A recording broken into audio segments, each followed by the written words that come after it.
As this crowd rolled into U.S. Bank Stadium, they were bundled up, jackets and scarves, downright cold outside on this November evening, but all good here inside as we welcome you to Minneapolis, Minnesota. The scene a few moments ago, here it is. It's unlike any other in sport as both teams made their way out of the tunnel. These folks are fired up as their guys are ready to do battle between the Chicago Bears and the Minnesota Vikings. And that one will bounce out of the back of the end zone, so we will start here at the 25.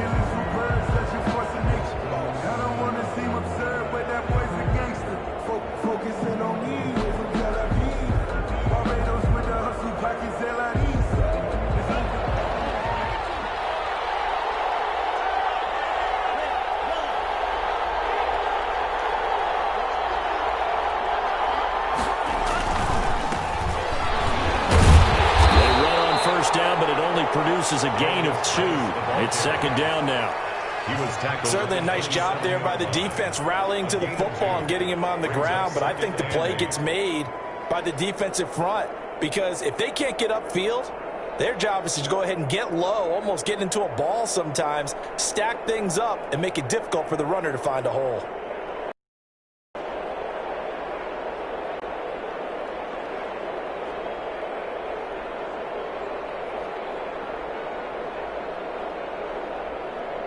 The last run got a couple. Here's second and 8.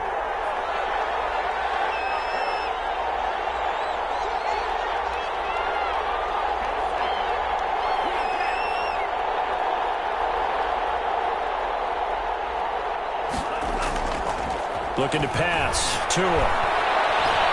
Now he's flushed out right. And seeing nowhere to throw, he chucks this one away from harm. Incomplete. Now it's third down. Pressure, and that's certainly going to be a key to this game going forward. And that time, they were able to get in there and influence the throw. And remember, quarterbacks got to get rid of it. They don't have the tuck rule that they can fall back on anymore.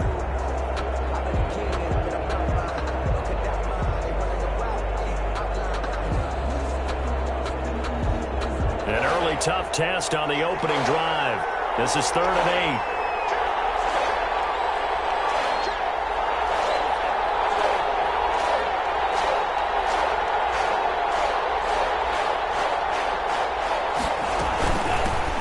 With a former Viking, Cordero Patterson. And he's going to be brought down short of the first at about the 31-yard line. A gain of 4, not enough. And it looks like punt time on their opening drive as it's fourth down. So on fourth down, here's Johnny Townsend to punt it. He was only asked to punt once in the victory last week as he sends this one away. A 40-yard punt, no return. And the Vikings will take over here first and 10. 27-yard line.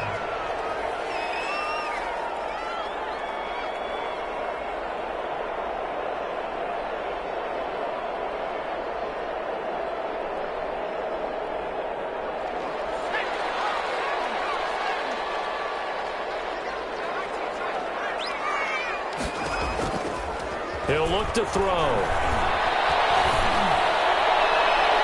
And incomplete. An excellent play downfield. Should have been picked off, really.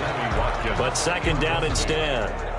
Love the idea, love the concept, but you got to leave a little room on the sideline so he can fade into it when he makes the catch. That was thrown too close to it for the receiver to make a play. Second and 10 now from the 27. Now the first carry for Dalvin Cook. And he's taken down, but able to slip across the 35. It's a first down on a gain of 10. Charles, they won last week despite him not running the ball well. They told us need to get him going. Runs like that help. And they talked to us about leaning on him because, as you noted, last week they didn't have to. Still won the ball game. They leaned on other people to give them the yardage that they needed, but they really want him to be that guy, and that's what they're doing early in this game. And they bring him to the ground just shy of midfield.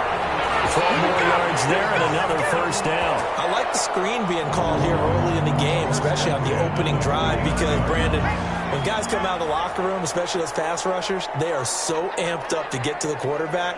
that you can use that against them, and a screen pass is a great way of doing it. A lot of teams against good pass rushing teams, they want to run the screen 10 to 12 times in a game. First down, here's the run with Cook. And he's got it across midfield and into Bear territory. Danny Trevathan there to bring him down. Well, any lane that might have been open there was closed pretty quickly, and that was because the defensive front, they won that battle at the point of attack at the line of scrimmage. They used great leverage, held their spot, and stacked him up. The last run good for 2. Here's 2nd and 8.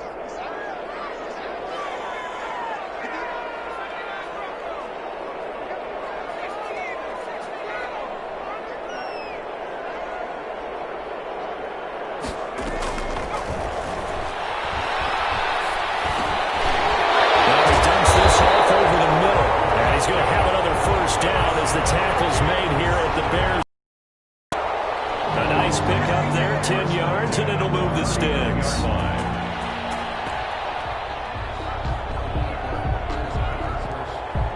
So from the 39 now, they'll come up on a 1st and 10.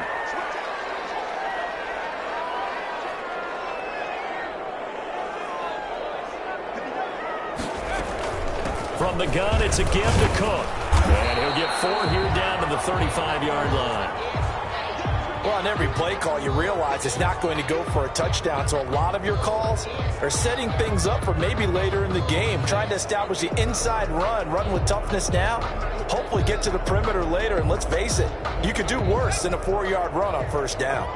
Following the pickup of 4, here's 2nd and 6. He'll drop to throw.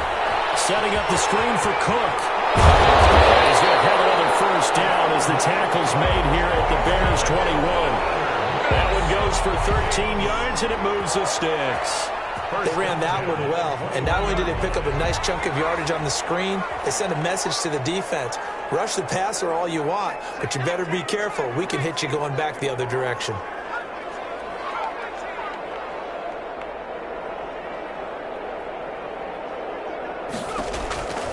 Now on 1st down, he'll drop to throw it. And that is caught on the right sideline, but out of bounds, says the line judge. The throw took him a little too far. It's 2nd down. You tell they wanted to get that ball downfield, but they had nothing working in the secondary, so he dropped it off to the running back. That one ended up incomplete.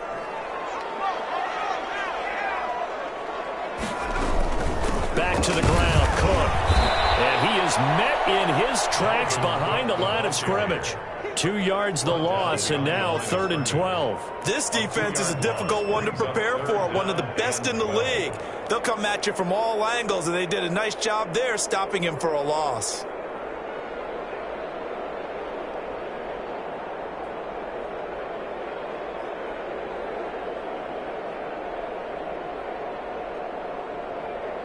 The Bears bring out an extra defender in the secondary now for 3rd down. Give to Cook out of the gun. And they got it inside the 10 at the 8. They're able to convert on 3rd down, and that sets up a 1st and goal. Quite the opening drive march they're on right now. It looks a lot like what we saw in practice prior to the game, doesn't it? You know, because on that last big practice beforehand, you go through your offensive script. You go through your play calling. You go through all the stuff and establish things, and it looks like it's going like clockwork right now for them.